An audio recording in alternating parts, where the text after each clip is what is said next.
എല്ലാവർക്കും ക്വാളിറ്റി കണക്കിന് യൂട്യൂബ് ചാനലിലേക്ക് സ്വാഗതം. അവരായെന്ന് പറഞ്ഞതിന് മുമ്പ് നമ്മൾ ഡി വി ഡി പ്ലെയറിന് എന്തൊക്കെ പ്രോബ്ലംസ് ആണ് വരാറുള്ളത്, അതായത് ഇതിൻ്റെ പവർ സപ്ലൈ ബോർഡിന്.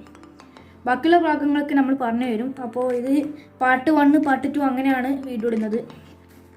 അപ്പോൾ നമുക്ക് നോക്കാം ഇതിന് എന്തൊക്കെ പ്രോബ്ലംസ് ആണ് വരാറ്. മെയിനായിട്ട് ഇതിന് വരാനുള്ള പ്രോബ്ലം എന്ന് പറഞ്ഞാൽ ഇതിൻ്റെ ഫ്യൂസ് കേടാണ്. അപ്പോൾ ഫ്യൂസ് കേടായി കഴിഞ്ഞാൽ ഈ ഫ്യൂസ് ഞങ്ങൾ കടയിൽ കാണിച്ചു കൊടുത്ത ഇതുപോലത്തെ ഫ്യൂസ് കിട്ടും.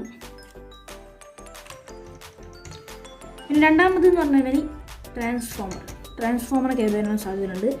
അത് ഈ ഫ്യൂസും ട്രാൻസ്ഫോമറൊക്കെ നമുക്ക് മൾട്ടിമീറ്റർ ഉപയോഗിച്ച് ടെസ്റ്റ് ചെയ്യാവുന്നതാണ്. പിന്നെ കപ്പാസിറ്റർ ഏതെങ്കിലും ഒരു കപ്പാസിറ്റർ ചിലപ്പോൾ കേടായിട്ടുണ്ടാകും.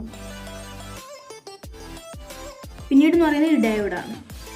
അപ്പോൾ ഇത്രയും സാധനങ്ങളാണ് ഇതിന് അടിച്ചു പോകാൻ സാധ്യതയുള്ളത്.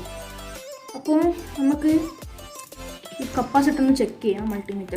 മൾട്ടിമീറ്ററിൽ ഈ സ്ഥാനത്തേക്ക് ഇട്ട ശേഷം നമുക്കൊന്ന് ചെക്ക് ചെയ്യാം.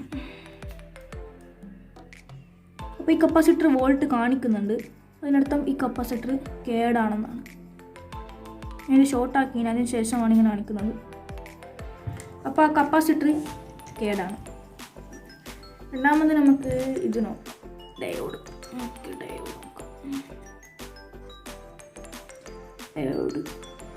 കാണിക്കുന്നില്ല, അടുത്ത ഭാഗം കാണിക്കുന്നുണ്ട്. അപ്പം അത് നല്ല ഡയോഡാണ്. വൺ സൈഡ് കാണിക്കില്ല ഡയോഡ്.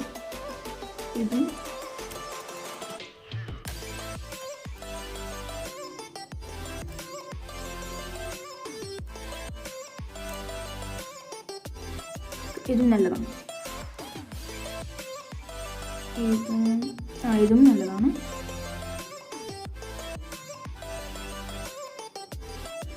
അപ്പോൾ ഇതേപോലെ ഡയോഡ് ചെക്ക് ചെയ്താൽ വൺ സൈഡ് കാണിക്കാതെയും വൺ സൈഡ് കാണിക്കുന്നുണ്ടെങ്കിലും നല്ലതാണ്. രണ്ട് ഭാഗം ഒന്നും കാണിക്കുന്നില്ല, ഡയോഡ് ചീത്തയാണ്. അപ്പം അടുത്തതെന്ന് പറഞ്ഞാൽ പ്രോബ്ലം വരാനുള്ളതെന്ന് പറഞ്ഞാൽ വേറെ ഒന്നുമില്ല. ഇത്രയും ഇത് അടിച്ചു പോകാനുള്ള സാധ്യതയുള്ളൂ. അപ്പം അടുത്ത വീഡിയോയിൽ കാണുന്നതായിരിക്കും. Bye friends.